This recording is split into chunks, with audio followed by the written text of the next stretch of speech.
बिस्मिल्लाहिर्रहमानिर्रहीम। गाड़ी पहाड़ी इलाके से गुजर रही थी। अचानक बिजली चमकी, बस के करीब आई और वापस चली गई।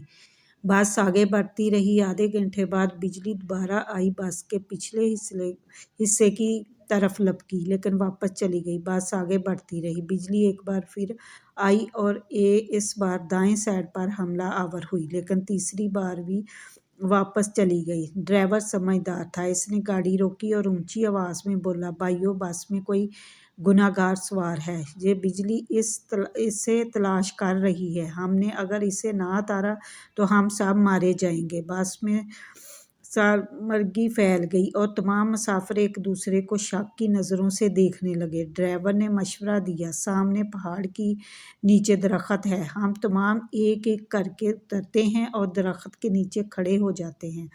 हम में से जो गुनाहगार होगा, बिजली उस पर गिर जाएगी और बाकी लोग बच जाएंगे। ये तजवीज़ काबिले अमल थी।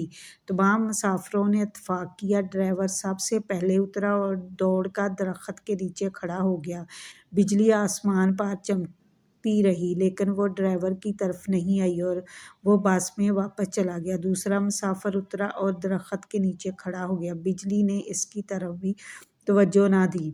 तीसरा मुसाफिर भी सब बच गया। जो मुसाफिर आते रहे, दरख्त के नीचे खड़े होते रहे और वापस जाते रहे, यहाँ तक कि सिर्फ एक मुसाफिर बच गया। ये गंदा सा मुसाफिर था। कंडक्टर ने इसे तरस खाकर बस में सवार कर लिया था। मुसाफिरों ने इसे बुरा भला कहना शुरू कर दिया। लोगों का कहना था, हम तुम्हारी वजह से मौत के मुंह में बैठे हैं, तुम फौरन बस से उतर जाओ। वो इससे इन गुनाहों की तफसील भी पूछ रहे थे, जिनकी वजह से एक अज़ियतनाक मौत इसकी मुंतज़िर थी। वो मुसाफिर उतरने के लिए तैयार नहीं था, लेकिन लोग इसे हर कीमत पर बस से उतारना चाहते थे।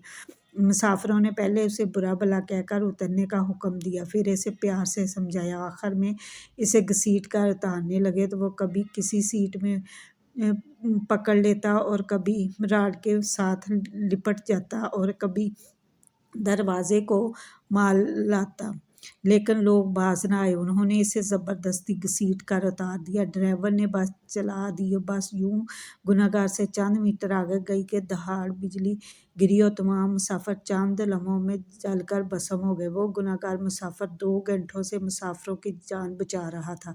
और पूरी कहानी का मकसद ये है कि अगर ऐसा होता कि हम किसी को किसी चीज़ का कसूरवार बता रहे हैं, जिसका हो सकता है इस बात के कसूरवार हम खुद हैं, और दूसरी तरफ हम किसी और की वजह से परेशानी और मुसीबतों से बचते आ रहे होते हैं, जिसका हमें इल्म नहीं होता।